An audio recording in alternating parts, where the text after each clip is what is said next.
Ito yung question, yung binigay kong activity.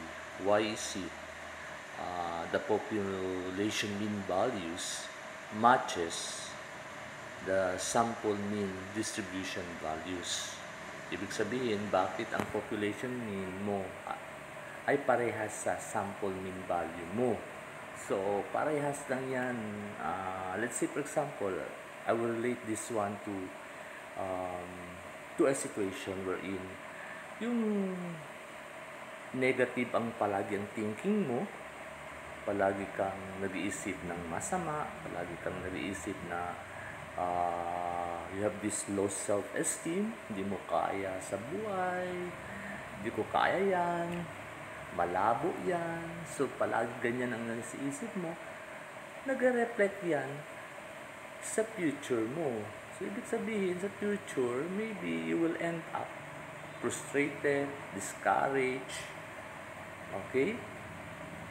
Or you will end up a life na palagi lang tambay, walang trabaho, because at the earlier stage, you inject your mind with full of negativity.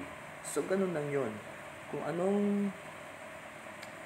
anong character ng population, okay, it always matches yung character ng sample. Okay? So, ganun yun ang relationship ng population mean. Bakit ang population mean value matches the values in the sample mean distribution? Okay? Another thing is like, for example, palagi ka sumasama sa mga taong na mahilig magtambay sa tindahan, then batang-bata pa, maraming luho, okay?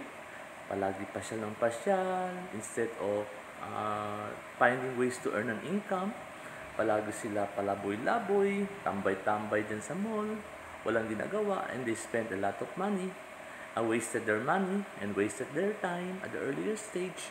So, ibig sabihin, kung magagalit yung tatay-nanay mo na sasabihin sa'yo, adik ka, so ibig sabihin, nakikita nila yung personality mo sa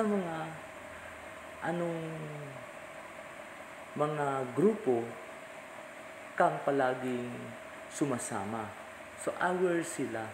Nakikita nila yung mga kasama mo puro palaboy-laboy. So, ibig sabihin, ganun ka din. Kaya nagagalit yung mga gulang.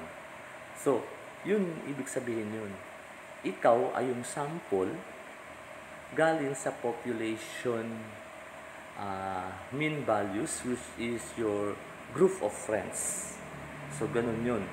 So, that's why nag-match talaga palagi. Kung anong resulta sa population mean mo, the same din ang resulta sa sample mean mo. I hope you understand this. Okay? So, we will go to the next activity next time, and see you guys tomorrow.